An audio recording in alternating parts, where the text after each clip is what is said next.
So we're getting a later start this morning since we're kind of figuring at this point that at least for the next couple of days, we're going to be more limited by trying to rehab my foot issue versus, distance we can cover during daylight. And we are off. My feet are doing okay for the moment, but we'll see in a couple hours. And this is Warren Lake. This was going to be the 15-mile mark or so yesterday that we were nominally aiming for. And another magical spot in the Pintlers. This is Warren Lake, up at 8,000 feet. And there is no way we're taking a break here because there are mosquitoes everywhere. We're to the end of the northern Montana section on gut hooks / far out. So basically we swap it over after we go on the other side. And then we get to see what giant mountains, etc. we have over there. Also, some of us may have forgotten to download the maps for the next section. So I have the red line. I can see if I am on the red line or not. I just cannot see where I am other than that. Tomorrow on Masotators on the CDT, Masochist becomes a solo hiker because Taters didn't download her damn maps. We've been in beautiful forest so long, we just looked up and got shocked by the dead zone.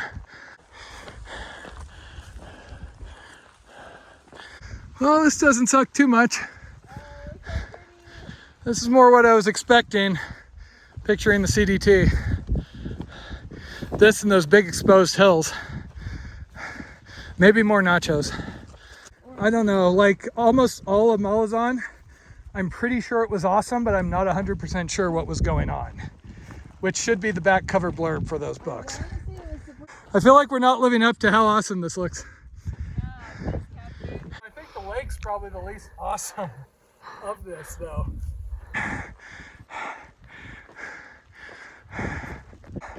What's the key to climbing up long, steep things? Just trying to recount the actual storyline of Malazan from memory. A few other TV shows work. If only somebody had seen Lost, remembered enough of Battlestar Galactica.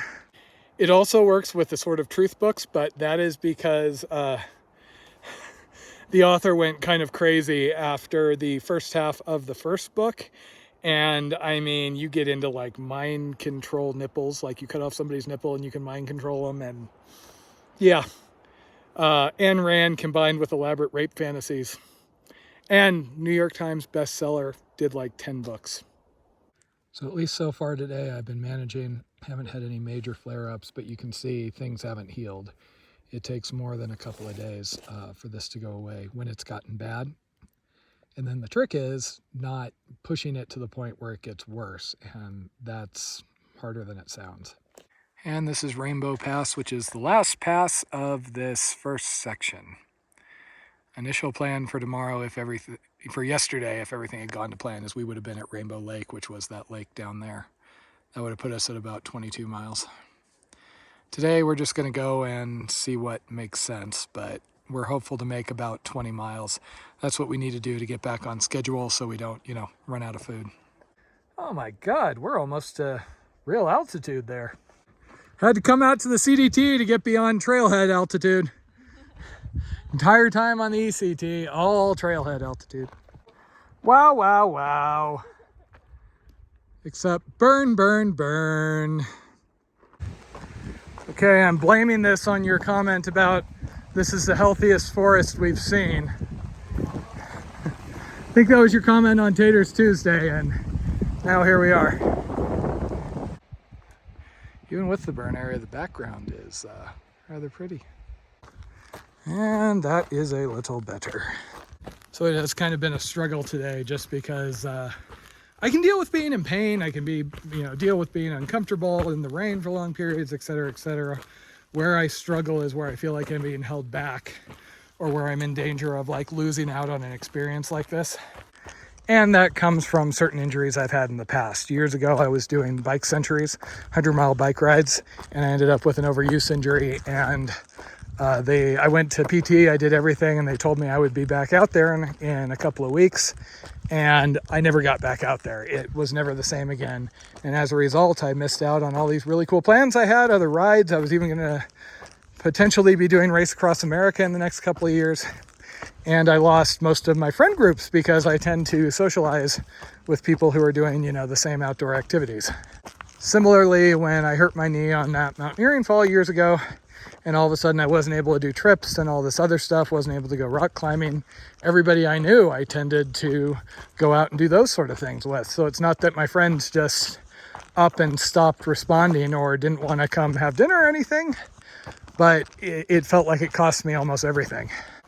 So as a result, when it's something that feels like it's unexplained and may not be fixable, like when I had my Achilles issue on the PCT, I tend to really struggle. And this came out of nowhere, a very similar issue with the feet at the northern end of the PCT, right when I was in the last couple 100 miles, and it felt like that was going to make it so I wasn't able to finish. It almost pushed me behind the weather window. It does really help having Jen here, obviously. It helps to just have somebody to talk with, bounce ideas off, and distract yourself with.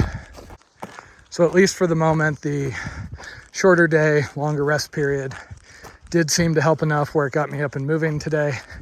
We still don't really know why it happened. We had a couple of long days, but it was, a 27-mile day, a 22, and a 25. And that wasn't too far from the usual 20 to 22 we've been doing. So I can't really predict when it's going to get bad again. I have never been able to find a pattern or any sort of terrain that has led to this. When I was in Washington years ago, I had it, and I really thought that maybe it was the wetness and the rain. And then I spent all last year for 10 months hiking through the rain, hiking through swamps, and didn't really have the issue, only to be out here where, again, I can't find anything that is a common thread. Other than the whole, I'm not very good at this, okay-ish through hiker and all that. And I mean, honestly, this trip is more stressful than the PCT or the AT. Both of those, while yes, there was a time limit, and especially on the PCT, I felt like I was bumping up against that. This one has a much tighter time window. And if I get to Southern Colorado, past mid to late September, I may not be able to finish. I may not be able to do the San Juans. I may have to road walk along long sections. There's just a much shorter season on the CDT. And the reality is I really want this. I mean, I want to do the Triple Crown. That's a goal. That's something that just seems so cool.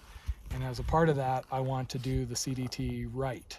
So just going in and doing something like Super Butte that cuts a month off the trail but goes way off the trail, yes, that might let me finish the trail, but that wouldn't feel like I'd actually done it the way I wanted to and that I had done the Triple Crown for me.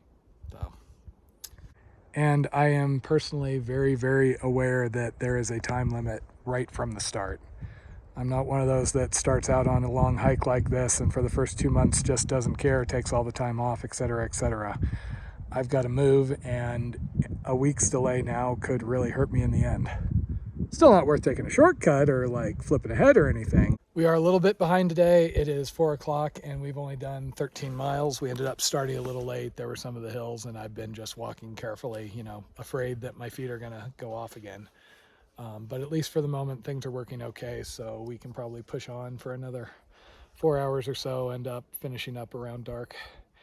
We just got to stop talking, because when Taters and I are hiking together and talking and I'm making her laugh, that tends to slow us down, because I can make her laugh often so hard that she stumbles or slows down and is gasping for breath, and that's not efficient for hiking. Versus if we're just listening to our audiobooks, we go. Now that is the sort of campsite that would make me nervous to use, because invariably somebody's going to come by, want to share the camp with you, and then start smoking or something as they're camped 2 feet away. Not that I've had that experience more than once.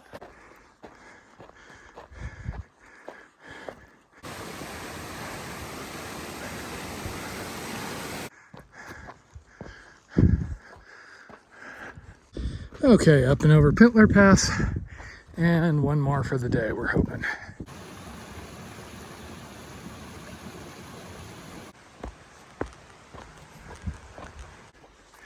Lots of big campsites and lots of mosquitoes.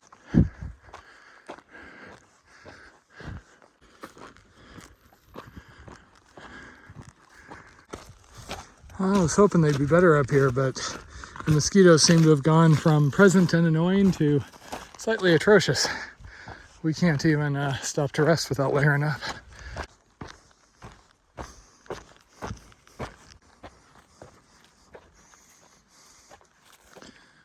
Guess what the mosquito season or situation is here? Yeah, this is like they're biting my hand as I'm recording this video. Yeah. So these whole last 10 miles, we've had pretty awful mosquitoes. Worst mosquitoes since Glacier. Have been swarming us every time we stop for a minute. So finally got the tent up, and we're gonna crawl inside as soon as possible, take refuge from them, and Murder them. and yeah, there will be some murdering. Home sweet home for the night.